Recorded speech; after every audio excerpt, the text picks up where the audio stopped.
The elevator alarm hiccups, and the cable moans. I wedged the doors, tasting metal in the air. A girl was crumpled by the panel. Her lips were chalk white, one shoe off. I checked for a pulse.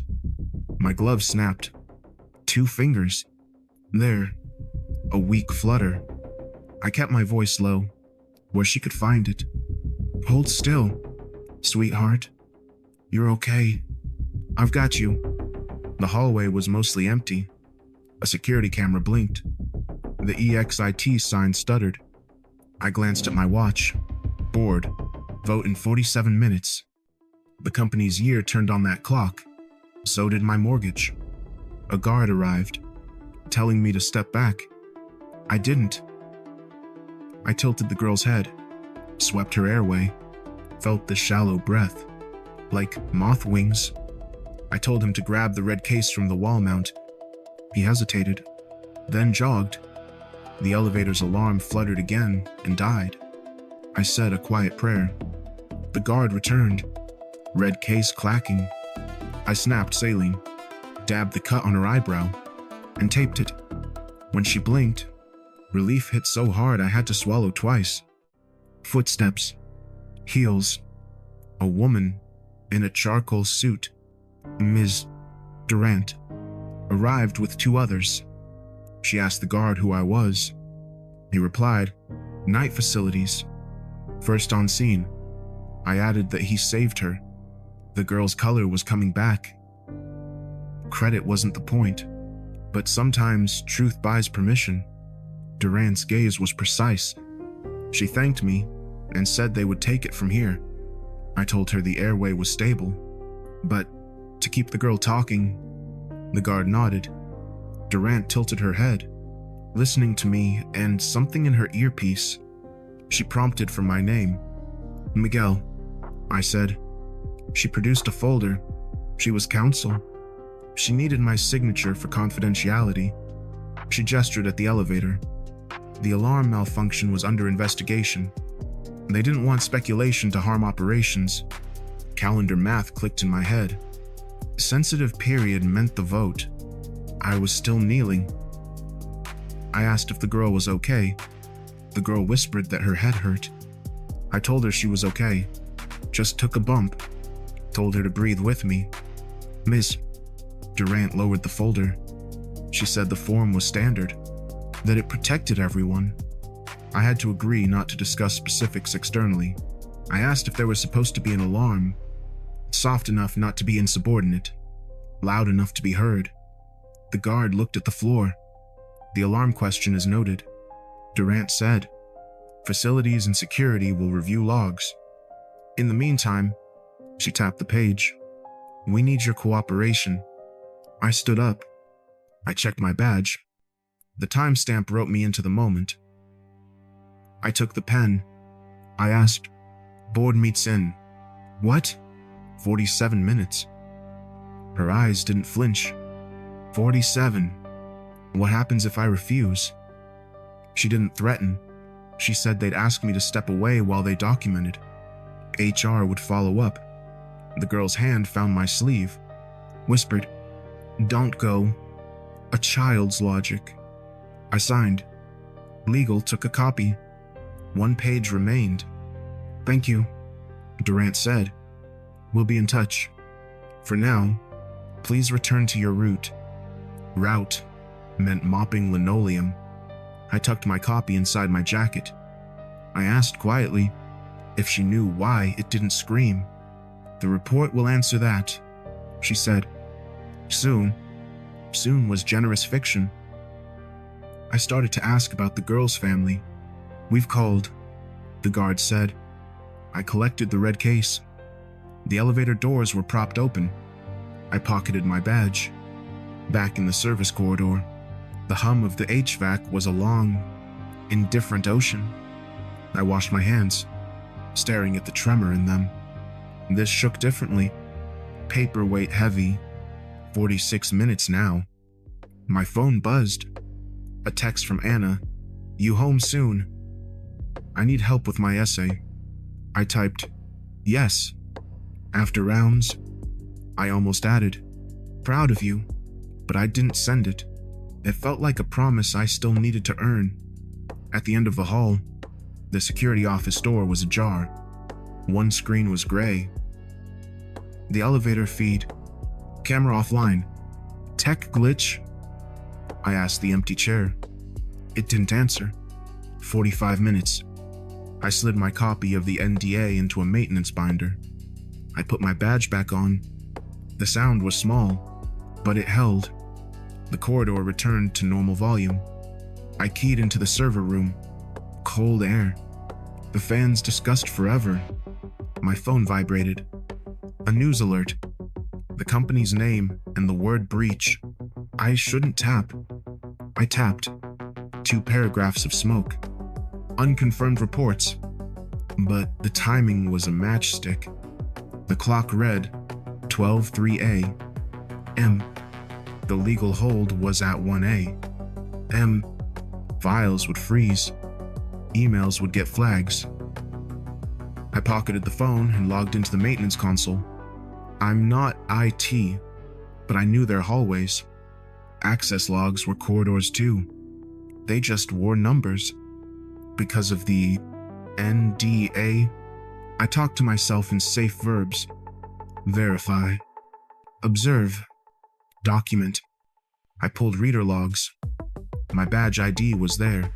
11:12 p.m. The alarm register showed errors. Then, a sudden flatline. A software patch deployed at 11:10 p.m. Notation. Hotfix alarm debounce. Debounce, I said to the empty room. As in, ignore extra noise. I took out a blank USB. I slotted the drive.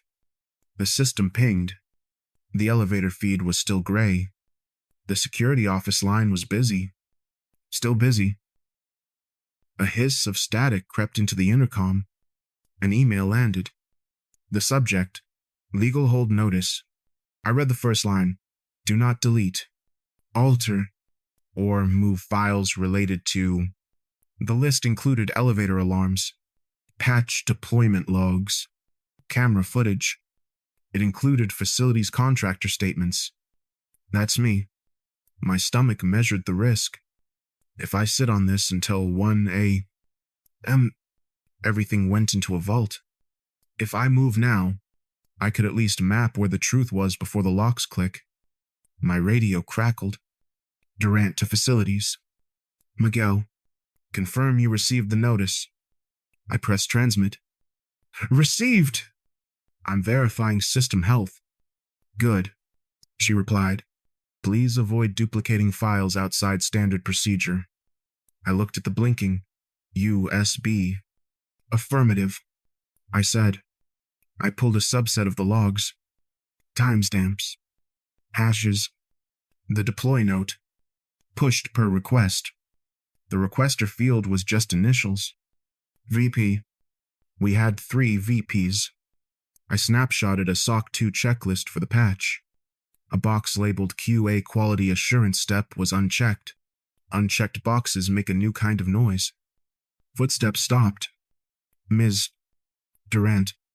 Busy night, she said. Systems are stabilizing, I replied. Not a lie. Not the truth. We appreciate your professionalism. Her eyes went to the console. A reminder. The hold at 1 a.m. will apply. After that, route requests through legal. Understood. She waited, then left. I exhaled. A faint burnt paper scent wafted in from the shredder room. Maybe routine. Maybe not. I finished the copy. Named the directory MAINTDOTLOGSINT. The USB slid into the pocket inside my glove. My phone buzzed again. Anna. A text. Did you read the essay prompt? Tell a truth that cost you. Working on it. I texted back. The wall clock clicked. 12:21 a.m. 39 minutes. I opened the incident viewer. The elevator timeline from 10:55 p.m. to 11:30 p.m. was a gray slate. Camera offline. I marked it in the internal log. Camera feed, unavailable, verify backend. Inside channels, inside voice. The intercom popped. A whisper. If your facilities, check port 19. Someone looped the feed. The line died. I froze. Port 19. On the patch panel, port 19 was labeled Lobby Cam B, the elevator bank. I took a photo of the label. Internal documentation. The USB in my glove pressed a small square into my wrist. I pulled the building access dashboard. My swipe was there. 11:12 p.m. 2 minutes earlier. The software push. Alarm debounce patch. The next line. Fault signals suppressed. The notice was active. I had to use safe verbs. Verify. Record internally. Escalate. I screen captured the deploy ticket. The initials. VP. I tried to open the comment thread. Access limited. I logged the denial. The printer in the security alcove woke and yawned. The radio crackled. Facilities. Status. Systems responsive. I said. Investigating anomalies. A beat. Then, Durant's voice.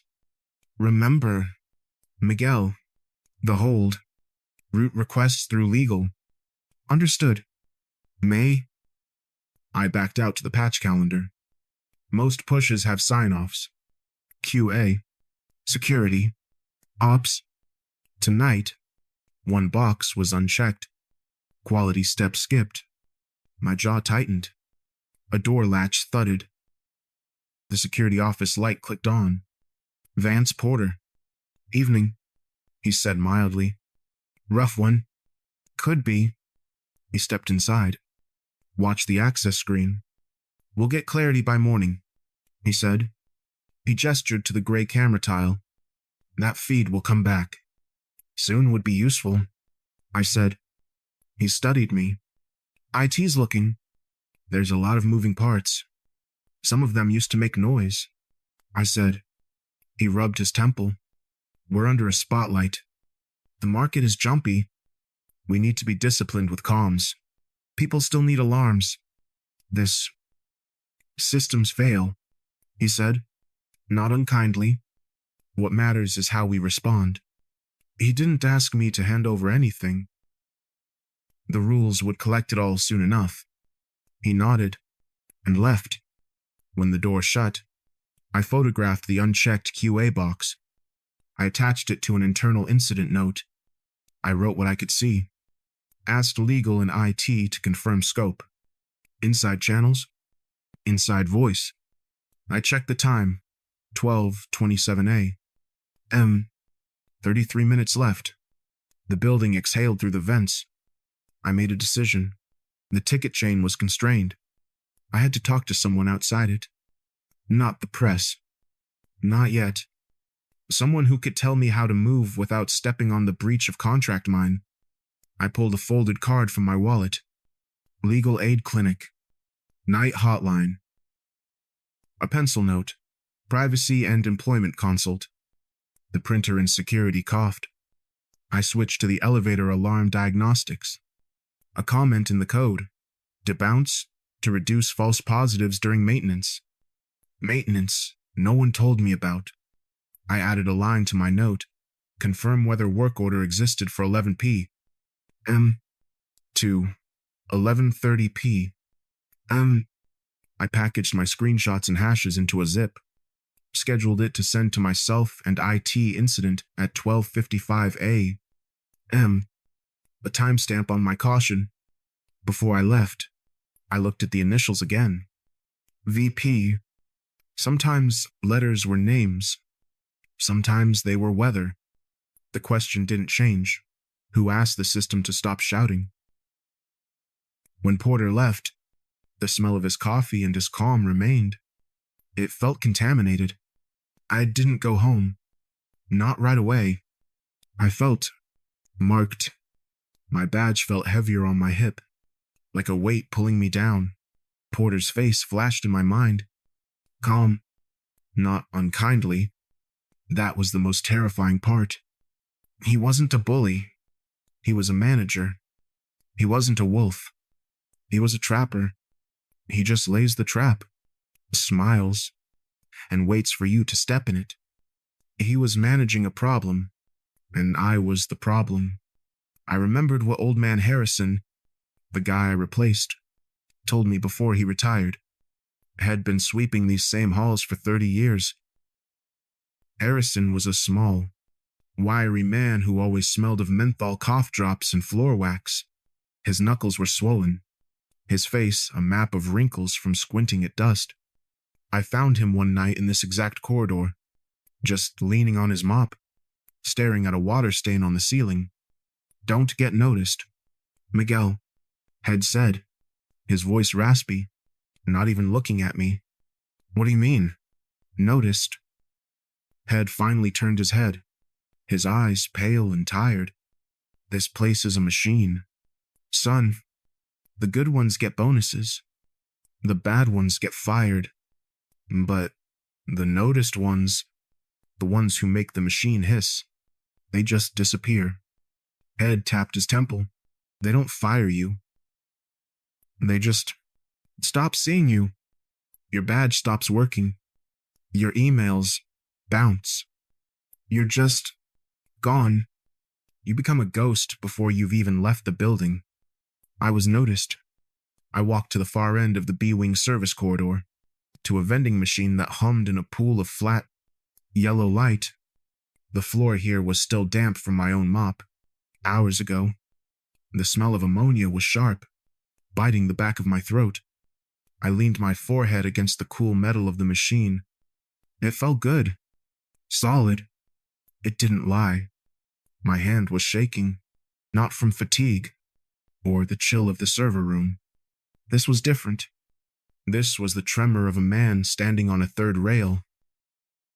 I fumbled with the coins in my pocket, dropping one. It rolled in a lazy, wobbling circle on the dirty linoleum before settling under a fire extinguisher. A small, bright circle of silver in the grime. I left it there. I didn't want to bend down. I didn't want to look at the floor. I fumbled again, got the coins in. The machine groaned. A low, mechanical complaint. I bought a bottle of water, just to have something to hold. I let the cold plastic steady my grip. I twisted the cap. The plastic crack sounded like a gunshot in the empty hall. I froze. I looked both ways. Nothing. Just the hum of the ballast in the fluorescent light above me. I drank. The water was chemical cold, stinging my throat. It didn't wash away the taste of metal from the elevator. It just made it colder. I reviewed the options. My breath fogged on the vending machine glass. Option 1 was silence. Go home. Delete the photos from my phone. Drop the USB drive down an incinerator chute. Forget the alarm. Forget the initials VP. Forget the gray screen. Just go home. Anna would get her scholarship. I would keep my job. The girl from the elevator was alive. No one really got hurt. It was the safe choice. The smart choice. The choice any sensible man with a daughter and a mortgage would make. A choice I could make, and no one would ever blame me. Except me.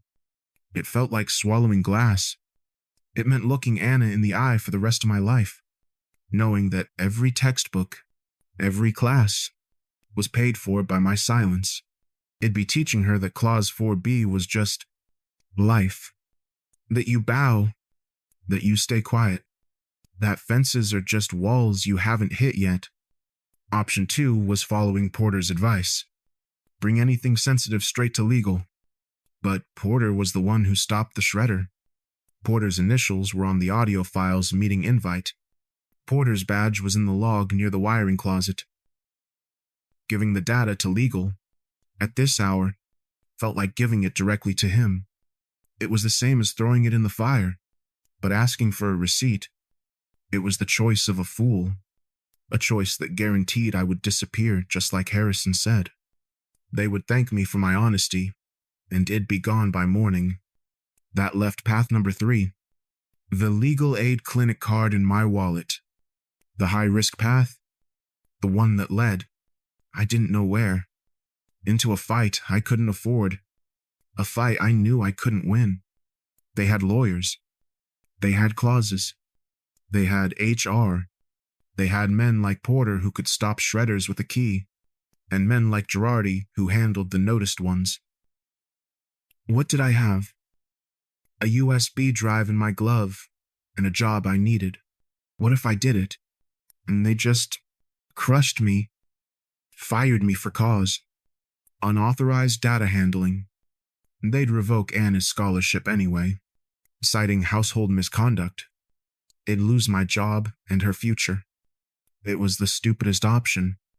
It was suicide. I saw myself on the street. I saw Anna having to leave her dorm, that look of confusion and shame on her face as she packed her bags. I saw the look on her face when she realized her father had gambled her future on a principle. This was the fear they counted on. This was the leverage that kept the whole machine running. I opened my wallet, the photo of Anna from her middle school science fair. She was holding a potato with a clock wired into it, grinning like Shed just discovered a new law of physics. I realized, if I stayed quiet, I could save her scholarship. I could protect her future. But what was I teaching her? That the truth is only worth it when it's cheap. That Clause 4B owns us. And that a fence is the same as a cage. It wasn't about protecting her future. It was about deserving to be in it. It wasn't about the money. It was about the potato clock. It was about the girl who believed you could make a clock out of a potato. The girl who believed in rules. In physics. I couldn't be the one to teach her that the world didn't run on rules, that it ran on favors and silence. I put the wallet away. The plastic of the water bottle crinkled in my hand. I was going home, but I wasn't staying quiet. I was taking path number 3.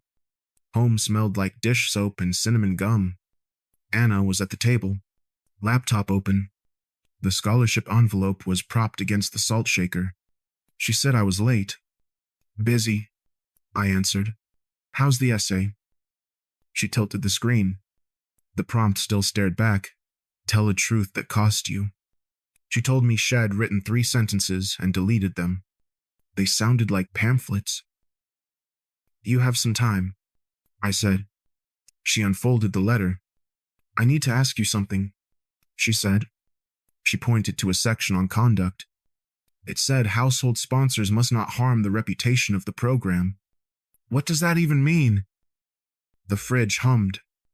It means we don't embarrass the people giving you money, I said carefully. She asked what that meant. Bar fights. Getting arrested. Those are obvious, I said. There are quieter ways. She studied me. Is this about your work? It's about my mouth, I said.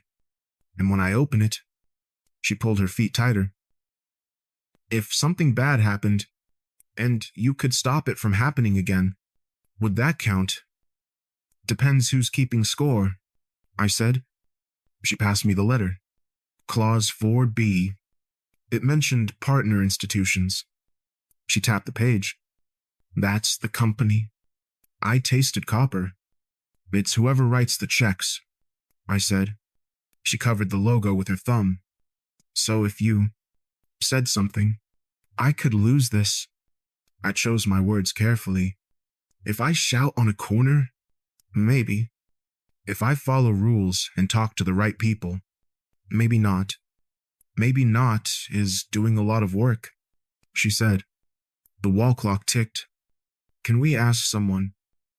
She said. Without saying what it's about. We can ask about definitions, I said. If internal reports count as public statements.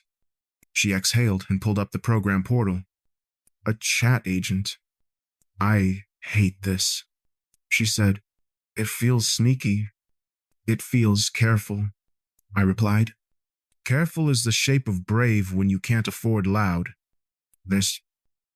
She typed the question. Does participation in confidential compliance processes violate conduct standards? The screen drew an ellipsis. I watched a bull. The neighbor's TV bled a laugh track. The chat pinged. The agent replied, participation in confidential internal processes does not constitute public communication. Anna's shoulders dropped. So, if you keep it inside, then the claws shouldn't bite. She scrolled. Another line. Conduct by household sponsors that may materially disrupt program activities. She asked who decides what counts. The program, I said. But they write like this to scare away problems. She nodded. Closed the laptop. I don't want you to feel like you have to choose between me and whatever this is. And I don't want to choose either, I said. So, we plan. Plan how? Use the doors that exist. Talk to compliance. With counsel. Document. Don't perform. It's a fence, not a trap. She leaned her forehead on my shoulder. I like fences. If there's a gate, there's a gate, I said. The clock advanced. 12:38 a.m. I need to go back for a bit. She asked if it was dangerous. It's paperwork, I said. The dangerous part is people. She half laughed. Essay title. Write that down. She did. Will you read it when you get home? Yes. Whatever time that is. At the door, I checked my badge and keys. Sleep if you can. You too, she said. The shred room sounded like rain that forgot to stop. Paper dust hung in the light. Through the window, plastic teeth ate strips of paper. I badged the door. Warm air. Toner. Glue. Heat. Anyone in there? I call. A custodian. Haru leaned out. Timer job, he said, tapping the machine. Started itself. At midnight. He shrugged. Programmed. I empty the bins. He tilted a sack of confetti. The legal hold was 30 minutes away. I needed to know what was in that tub. Which queue? I asked. Haru pointed. From records. Old drafts. It says, label got wet. He lifted the lid. The top page showed Chimera Archive. Duplicate request. It disappeared into the teeth. Pause it, I said. He shook his head. It's keyed. Only records or security. I hit the intercom. Records. This is facilities. Your auto shred kicked in. A clerk's voice, thin with surprise. We didn't schedule a midnight run.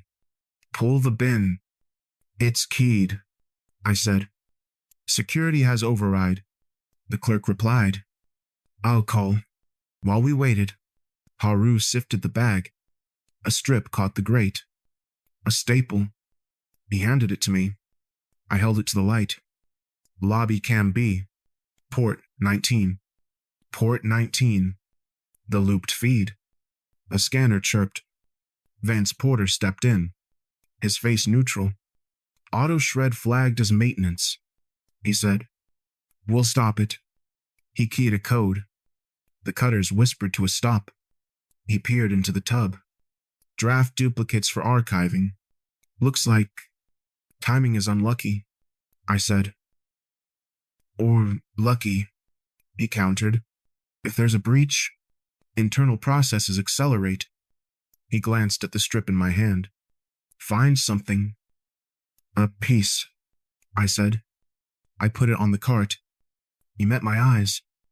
We shouldn't read trash like scripture.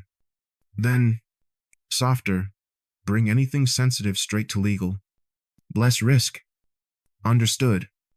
He nodded at Haru. Good catch on the call. He left. Haru exhaled. I don't like that one, he said, meaning the machine. Eats what you don't mean. Same. And, I logged the incident.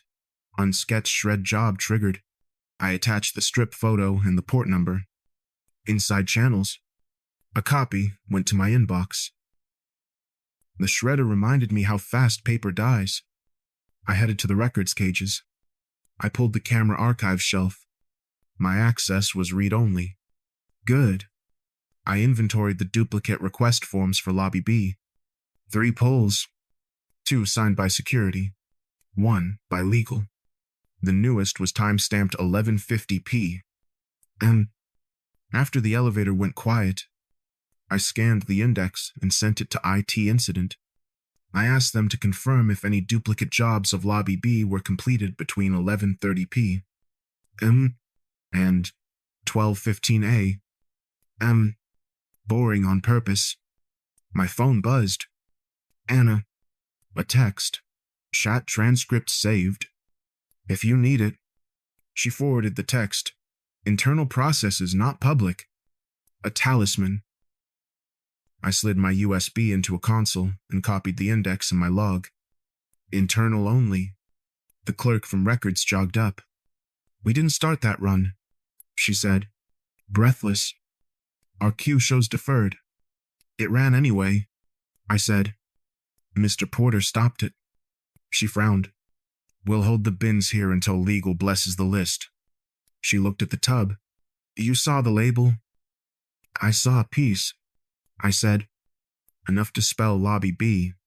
That's today, she said. We had a request at 11:50 p.m. and then a retract at 11:56 p.m. Someone changed their mind. Or their strategy, I said. She taped the tub shut, writing the time across the seam. Chain of custody, she said. If anyone asks, it sleeps in our cage. Thank you. I marked the time, 12:46 a.m. 14 minutes to the hold. A shredder full of almost answers cooling behind me. The workstation chimed. I seated the US, B, opened the maintenance folder, sorted by audio. One file, in the security ops folder, brief call 2310. Timestamp 11:10 p.m. I put on headphones and hit play. The recording started mid-sentence. We're past QA. It's noise. Ship the debounce. We can't have alarms spiking during the walkthrough. A second voice murmured assent. A third voice, a clerk, asked, sign off as exception. Log it, the first voice said. I'll cover. Initial at VP if you need a box filled. My chest felt hollow. The sound carried the memory of a room. Paper cups. A projector fan. I rolled back 10 seconds. The vowels had a flatness, like Vance Porter. But I didn't bet on vowels. I marked the voices A, B, C. The file was a live blade. I encrypted it. I paused the track and checked metadata. Confroom B panel. Header. Calendar. Security weekly special. Meeting owner. V Porter. It meant everything until proven otherwise. I scrubbed forward. The note-taker voice. Facilities will hear the quiet and think fix. That's the point, Voice A replied. Facilities will keep the building from panicking. We need that today. The chair under me went still. Today? The board vote. A choice framed as mercy for stockholders. I opened the deploy ticket screenshot. The unchecked QA box. It wasn't an accident. It was a decision. Same data. New meaning. My wrist vibrated. 12:53 a.m. 7 minutes to the hold. I speed-typed a summary for IT incident. Concerning alignment of deploy timing with alarm behavior. Request independent preservation of Confroom B audio panel data. Inside voice. In the hallway. Shoes passed. I pressed play again. The clerk asked, "Do we notify compliance?" Voice A. After the walkthrough. Noise first. Then memo. On the waveform. A click. Like a pen. I exported a 10-second redacted clip. Skipped the checklist. I stored it in a sealed folder. The encryption chime finished. I ejected the drive. Slid it into the glove. The scheduled mail pinged 12:55 a.m. and vanished. It would become a dot on a dashboard. A ticket. A question. The memo flipped the whole night. The plan flipped with it. Action over reaction. Consult counsel. Route to an independent body. No corners. No hashtags. I wrote on my wrist with a gel pen. Who does VP protect? The ink chilled my skin. I had just finished encrypting the audio file. I ejected the drive and slid it back into my glove. I felt not victorious, but balanced. I felt like I finally had some control. I had a piece of the truth, locked tight. I had a plan. Kel's plan? Internal channels. Independent on. It felt professional. It felt safe. And that's when the phone rang. It wasn't a text. It was a call. From Anna. My heart seized. It was after midnight. She never called this late unless someone was wrong. I picked up, my thumb sliding on the screen. Anna. What's wrong? That feeling of control evaporated. Her voice was thin, cracking. Dad, I just got an email. My blood ran cold. I pressed the phone hard against my ear, the cold plastic slick in my hand. What email? Anna. Breathe. Just read it to me. The silence on the line was heavy, broken only by her sharp, hitching breath. I could picture her at the kitchen table, her feet tucked under her, staring at the screen, the single overhead light making the room feel small, the laptop glow lighting up her face. It's from the scholarship fund, she said. She read, "We regret to inform you." Following a review, I could hear her trying to hold her voice steady, but it was wobbling. It says, "We have received a troubling report regarding a potential violation of Clause 4B by the household sponsor." Household sponsor. And that was me. That wasn't an accident. That was a scalpel. They were cutting her away from me, one corporate phrase at a time. What violation? I asked, my voice already sounding distant to my own ears. It doesn't say, she whispered. Her voice broke. She was crying now, trying to hide it. It doesn't say. It just says, "We are placing a temporary hold on the application, pending further review and assurance from the partner institution." Assurance. From the company. The word hung in the air. Assurance. What did that mean? It meant my assurance. It meant I had to assure them. It meant I had to go to Porter or Durant and promise I would be a good boy, that I would bury what I found, that I would delete the audio file and forget the gray screen. It was a ransom note dressed in corporate language. They weren't just putting her application on hold. They were putting her on hold. Assurance from the partner institution. That line was the key. They were telling me that they had to sign off on me, that I had to prove my loyalty to the company before my daughter could have her future. I had to bow. My first thought was panic. I'll call the fund. I'll explain. But what would I say?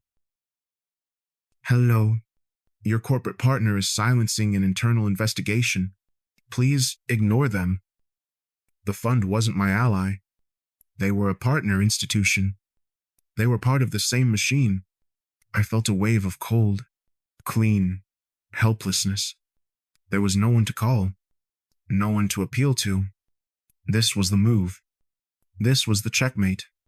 I hung up the phone, told her I would look into it, told her not to worry. A lie. My hands weren't shaking anymore. They were steady. They knew. They knew I had the audio. They knew I had the logs. Or they suspected. This wasn't a coincidence. The timing was too perfect.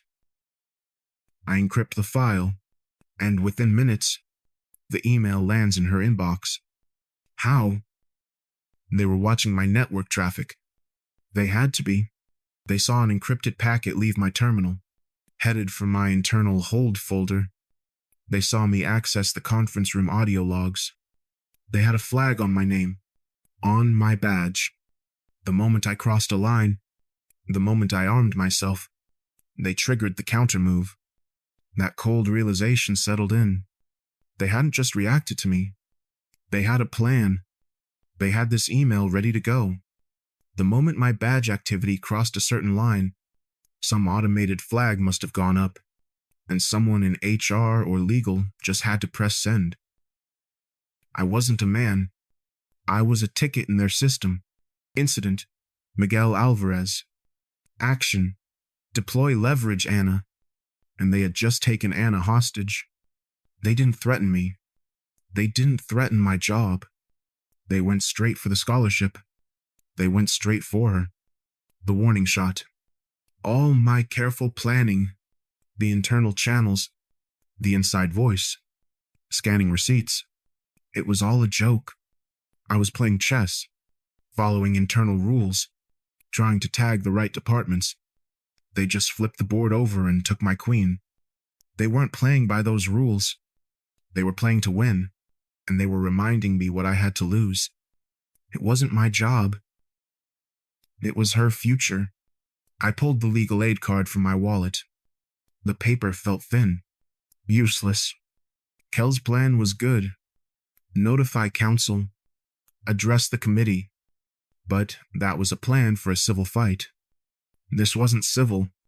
I stood there in the cold server room, the hum of the fans sounding like distant, empty laughter. This was a fight, and I had just lost the first round. $. This scene is replaced with a summary for pacing.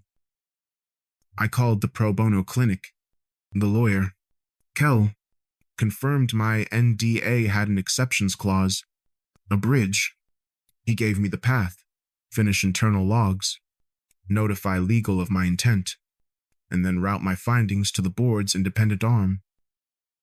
He also confirmed the scholarship clause wouldn't be triggered by internal reporting. That was my receipt. $. This scene is replaced with a summary for pacing. I called the compliance hotline and logged an official report. But I also connected them with another victim, a mother whose private photos were stolen. Her security alerts had also been delayed. The agent logged her case. Device trust, updated at 11:18 p.m. It was another piece of the pattern. The 24-hour post office. Fluorescence buzzed like tired bees. I'd prepped the packet. Redacted. Minimal. Labeled for the independent oversight desk. The USB inside felt like a coin I'd rather not spend. The hold was eating the hour. I moved. The clerk weighed the envelope. Stamped, certified. The receipt printer ticked. She slid it under the glass. "Keep that," she said. "If anything wanders, the barcode remembers." Outside, the street smelled rinsed. I tucked the receipt in my wallet. Texted Mr. Kell one word. Sent. He replied with a thumbs up. Sleep if possible. If not, breathe. On the walk back, the lobby, marble, a camera dome in the corner. Lobby B, the lens that went gray. I felt watched. Inside, the night guard, Luis, looked up from a crossword. "You running a marathon?" "Errand," I said. "Paperwork with stamps." He grinned. The good kind of danger. His radio sighed. Stuttered. He tilted his head. They've been poking the cameras. Reboots. I think. Now. No, he said. Lobby feeds just popped back. He gestured to the monitor. A timestamp crawled. 12 hours, 59 minutes, and 12 seconds a calm. I stepped into the bay. The gray square was a picture again. It stuttered for 6 seconds, then smoothed. A log noted, port 918 link restored. I didn't cheer. Restored isn't honest. I opened the incident terminal. Lobby B feed restored 12:59 a.m. Request integrity check for period 10:55 p.m. to 12:59 a.m. I asked IT to confirm if the restoration created a new file, or rewrote an old one. Files that pretend to be older than they are make me itch. Coffee, Luis offered. In a minute. I had mailed the packet. I committed to the ritual. I scanned the receipt into my internal hold folder. Time 13 a.m. I attached the hotline case number. I copied legal and IT incident. Subject, notice, protected transmission, executed carve out. The words felt grand and small. A shape passed the glass. Eleanor Hale, CEO. Alone. She stepped in. Evening, she said. Ma'am, I replied. No safe noun for CEO at 14 a.m. She studied the monitor grid. I couldn't sleep. Thought I'd see what our building knows. Louise straightened. We've got feeds back. Ms. Hale. I see that. She glanced at me. Then, at the bay. Carry on. She moved to the elevators. And stopped. Her fingertips grazed the air. I don't trust coincidence. She disappeared into an elevator. Luis whispered, She never comes through this door. New day, I said. New habits. The receipt in my wallet pressed through the leather. I took the coffee. It tasted like burnt hope and caffeine. Useful. Mini payoff. The packet lived on another desk. The building's eye pretended to see. The choice was made. I got back from the post office just before the shift change. The certified mail receipt was in my wallet. A small, paper shield. For the first time in hours, I felt like I could almost breathe. The packet was gone. It was in the system. It was out of my hands. It was on its way to the independent oversight desk. Whatever happened now, the evidence was out of the building. I walked back through the lobby, past Luis, and headed for the service corridor. I just had to clock out. Go home. And that's when they laid the trap. It wasn't Porter. It was Mark Girardi, the head of building security. Girardi, he was different from Porter. Porter was a creature of spreadsheets and risk matrices. He managed threats from an office. Girardi was a creature of hallways. He was the one who knew the camera blind spots, the one who handled personnel removals quietly, the one who found a reason for a contract to be terminated, the one who made problems, and employees, disappear from the roster. He was the company's immune system, and he saw me as an infection. He caught me by the service elevator, right by the loading dock. He was casual, leaning against the wall, like he'd been waiting for me. He was wearing a suit that looked too expensive for his job, and a smile that didn't match. He had that look, a predator's calm. He was built solid, like a former cop, and he never blinked. Miguel, our hero, he said. His voice was too loud, too friendly. It echoed in the concrete hallway. He clapped me on the shoulder, a heavy, friendly gesture that wasn't friendly at all. It was a gesture of ownership. His hand lingered just a second too long, the grip just a little too firm. Listen, he said, lowering his voice into that fake, confidential tone. He smelled like sour coffee and cheap cologne. It is absolute chaos upstairs. Total mess. I heard you might have, you know, some documents from last night. His eyes weren't smiling. They were scanning my pockets, my jacket, looking for the shape of a USB drive. I kept my hands loose at my sides. I'm just gonna be honest with you, he said, leaning in. Because you're a good guy. Miguel, you're better off giving them to me. I'll make sure they get straight to Ms. Hale. I'll walk them up myself. He smiled again, showing too many teeth. You know how messy legal and IT are right now. Things get lost in the queue. They're just paper pushers. You and me, Miguel, we're operations. We get things done. We're the guys who actually make the building work. They sit at desks. We walk the floors. Right. He was trying to build a bridge. A bridge I knew led off a cliff. Just let me handle it, he said, his voice dropping to a near whisper. It's better for everyone, especially you. The threat was clear. Especially you. He was offering me a way out. That was really just a way in. A way for them to get the evidence and bury me with it. He was the gatekeeper, and he was telling me the only safe path was through him. He was still smiling. His hand was still on my shoulder. It felt heavy. Heavy as a paperweight. Heavy as a shackle. I fought the urge to shrug it off. Look, he said. I'm just trying to help you, Miguel. I really am. A guy like you. A night shift contractor. You get caught in the gears of a legal hold. You'll get crushed. They'll have you in depositions for weeks. You'll lose your job.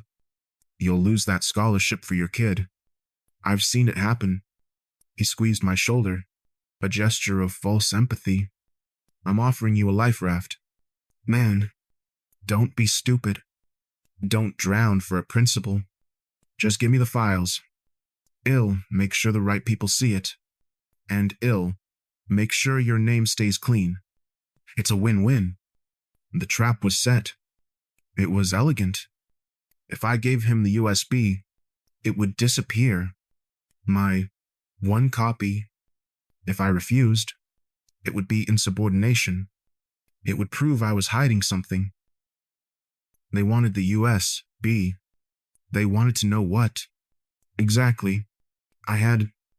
This was the real test. Not the shredder. Not the logs. This. A friendly face offering to help. Backed by the unspoken power to end my career before I even reached the parking lot. He wasn't asking. He was demanding. But he was doing it with a smile. I looked at him. I thought about the legal aid lawyer. Keep your tone like water. I made my face into a mask of polite confusion. I could feel the sweat on the back of my neck. I'm not holding anything. Mark, I said. His smile froze. Just for a second. The muscles in his jaw tightened. I kept talking. I filed all my notes in the internal incident channel last night. Standard procedure? Sent the logs to IT incident before the hold kicked in. It's IT's problem now. Head lost. He knew I was lying. And now I knew that he knew. His smile didn't change. But his eyes did. They went flat. Cold. Good, he said. Too quickly. Good. Just follow procedure. Miguel, that's the smart play. He clapped my shoulder again. Twice. This time, it felt less like a pat and more like a shove. Good, ma'am. He started to walk away, then paused and looked back. Just be careful. Miguel, he added, that smile still fixed. This is a big building. Lots of dark hallways. Easy to get lost in the system. Be a shame if a good record like yours got lost. He walked away. I watched him go. I realized I wasn't just investigating. I was being hunted. The workstation chimed. I ran a diagnostic on Lobby B. The checksum table populated. Neat lines, and one bruise, file created. 12 hours, 58 minutes and 57 seconds. From clip buffer, the gap before that, the table gave me a bruise. I went looking for the hand that caused it. Footsteps. Jules. From IT. You're still here, she said. Apparently. You on the reboot. She decided on honesty. Port 19 was looped. I killed the loop and bounced the service. On your own. She shook her head. On request. Whose? Is he? She didn't look at the camera. Ticket came from security. The note said, Restore before 1 a.m. Versed. She dropped her voice. The loop was manual. Physical patch. Someone moved a tiny jumper in the closet and fed yesterday back to today. Manual. You document that. I took a photo, she said. But I'm not looking to be a martyr. Neither am I. I opened the keycard log. Show me the closet. She traced the map. Service hall. Behind lobby pillar 2. I filtered entries. 2 names repeat from 11:40 p.m. to 11:58 p.m. A guard on rounds. And a badge that resolved to V. Porter. Jules whistled. Soft. So either someone borrowed a badge, or the initials weren't just letters. I finished. She rubbed sanitizer on her palms. Look, I like my job. I like rent. If I surface this, I need cover. Noted, I said. I have counsel and a carve-out. An independent arm is being looped in. No press. Process. She tested me. You'd go to a board committee. I already mailed a packet to oversight. I'm asking you to tell the truth, in the smallest accurate piece. What do I get? They're setted.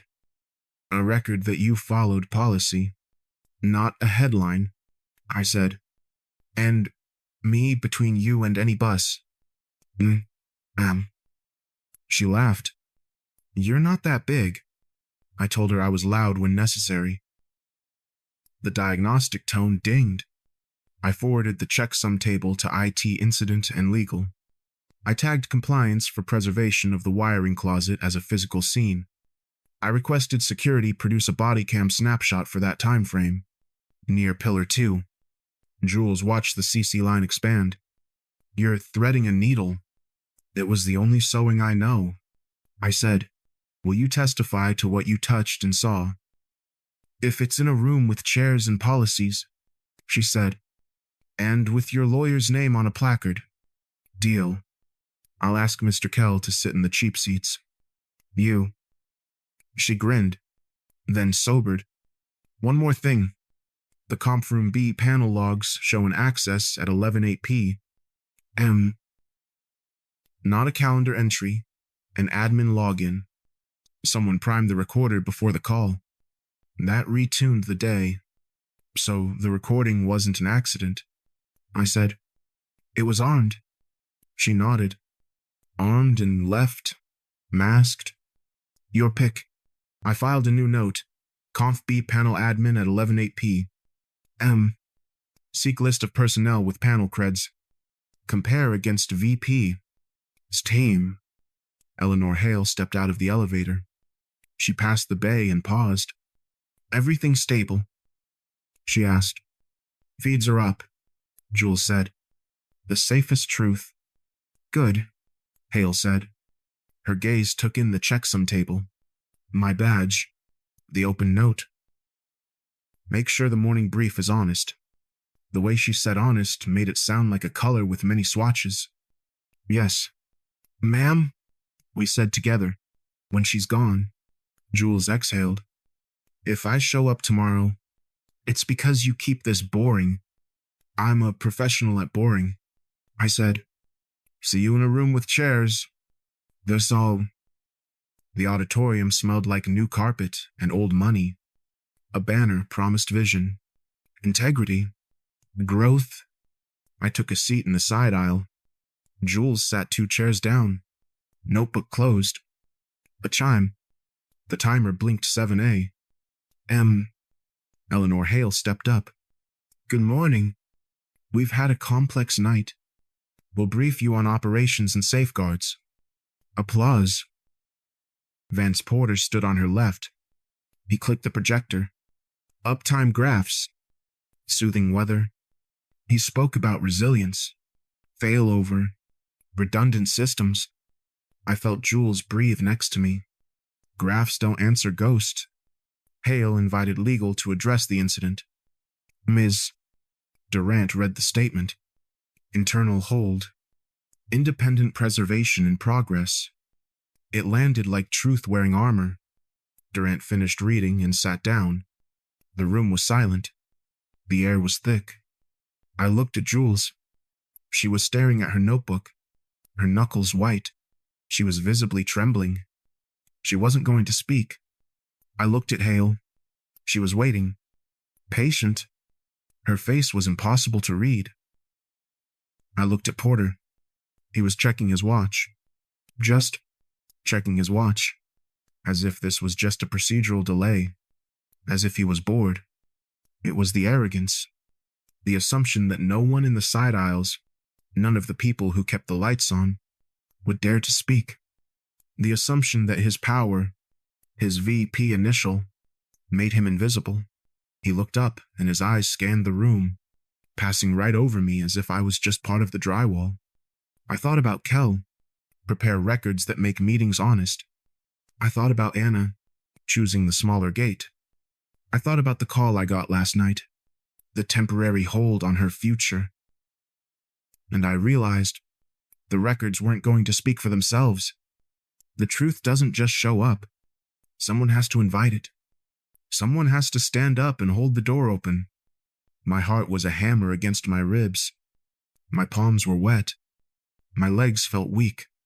But I stood up, the small sound of my chair pushing back. A quiet scrape sounded like a cannon in the silence. A few heads in the front rows turned.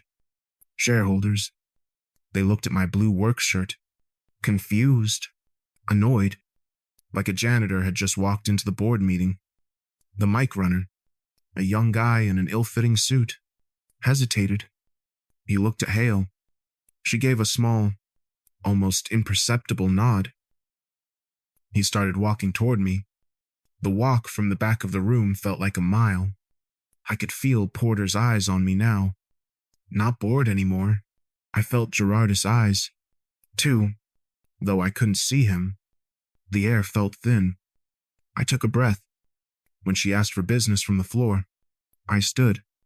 The mic runner hesitated. My voice came through the PA, thinner than I thought. Miguel Alvarez. Facilities. I appreciate the statement. As a person on the ground, I respectfully propose a consent decree with an independent monitor to audit alarm pathways, camera integrity, and deployment governance. This protects the company and the public. I'll rustle. Surprise. Hale considered the floor. Thank you. Mr. Alvarez. On what basis? On artifacts, I said.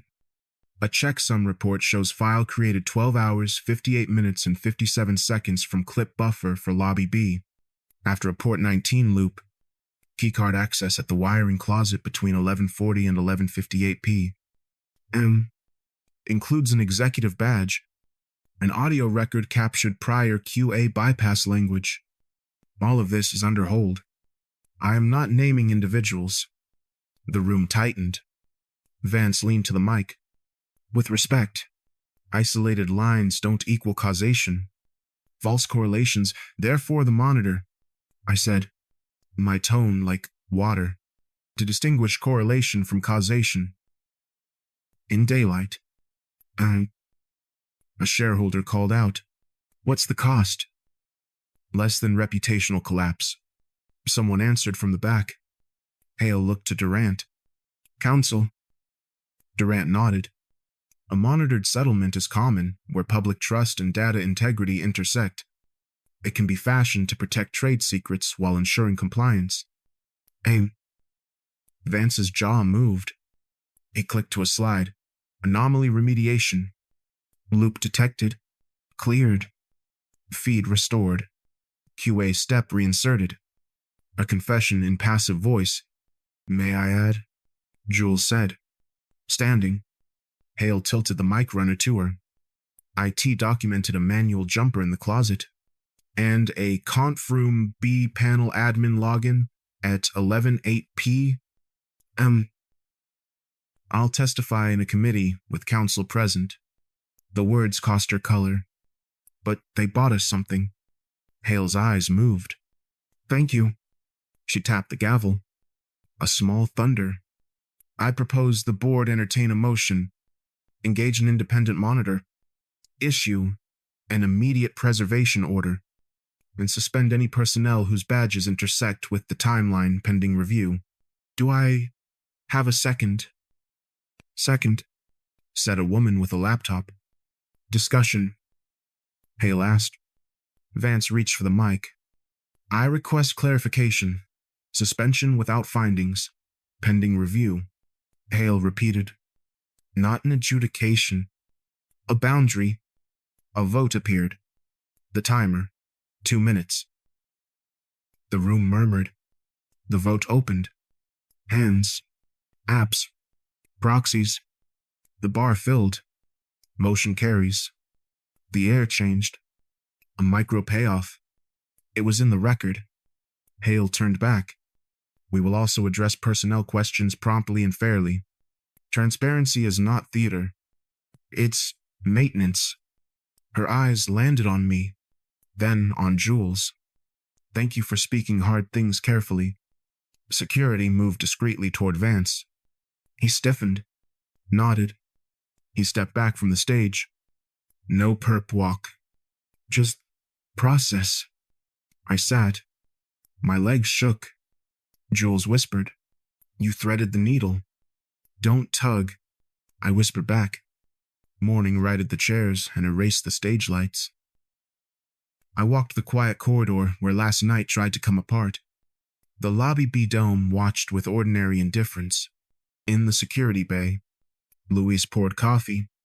You look like the part of a ship that did its job, he said. Which part? The hull, he said, handing me a cup. It takes the water and keeps going. I took the cup. On my phone, an email from HR. A transition. Facilities specialist. Day shift. Compliance retrofit projects. The pay was flatter, but steadier. Another message. Calendar invite from legal. Interview independent monitor kickoff. I accepted both. I stopped by records. The clerk nodded at a stack of preservation boxes. They moved fast. She said, Speed is a kind of apology. I said. She smiled. Maybe a down payment. Is this? Holmes smelled like toast. Anna was already dressed. How was government? She asked. They voted for a hall monitor with a gavel. I said, In our halls. She grinned. And your job? Day shift. Less night theology. As in... She pulled an envelope from her backpack. Not the scholarship. The other one. The Community Foundation. I've been thinking, she said, about where money comes from and what it asks back. She looked at the envelope. The foundation program is smaller. It means more work study and fewer glossy photos. But their clause about conduct is 2 sentences long, written by a person who probably fixes their own sink. I want that one. My mouth opened to argue, to tell her not to throw away a full ride out of pride, out of some misplaced loyalty to me. But I looked at her face. She wasn't scared. She was settled. Shed made her own choice. Shed drawn her own line. She wasn't a kid. She was a person. Instead, I said, Then we'll make it add up. May. She exhaled, like putting down a heavy instrument. Then a small, real smile. I finished my essay, she said. What? Just now? No, she said. Last night. After you left, it just came out. About the truth. About the cost of choosing a smaller gate, but one you can open yourself. I want to read it to you, when you time. My throat felt tight. I just nodded. I'd like that. Anna. I'd like that very much. I rode down with Anna to the lobby. Eleanor Hale was waiting by the desk. Mr. Alvarez. Miss Alvarez. She had that CEO gift for names. Thank you for your courage without performance. Thank you for the vote, I said. She nodded. We're not a story yet. Let's keep it that way. She glanced at Jules, who had appeared. Hale lowered her voice. We are suspending Mr. Porter pending review. Due process will be followed. I will not preside over vengeance. Just, I hate a mess. Miguel, she said, her voice even lower, meant only for me, but I hate a coward more. He chose silence when he should have been shouting. He forced a choice that should never have been on the table. She looked me right in the eye. You followed procedure. You used the internal doors. You used the external ones. You brought facts, not theater. Now, let the procedure work. That's a sentence I can hang a day on, I said. Hale extended a folder. A letter citing the consent decree framework. An acknowledgement of my notice. No hero language. Just nouns and verbs. Your daughter's scholarship is not our jurisdiction, she said. But if anyone implies otherwise because of last night, send them to legal. Words shouldn't be weapons of convenience. Understood. We parted. Outside. Anna squeezed my hand once and let go. Back upstairs. I emptied my locker. The keycard hung from a hook. A question mark, finally becoming a period. It wasn't a victory. It was just the end of the noise. The end of the static. Porter was suspended. Not gone. The monitor was hired. Not finished. But the facts were in the system. The record was preserved. Old Man Harrison was wrong. Sometimes, the noticed ones don't disappear. They just get moved to the day shift. I slid the keycard into an envelope with my NDA and the new appendix, a signed note acknowledging lawful reporting.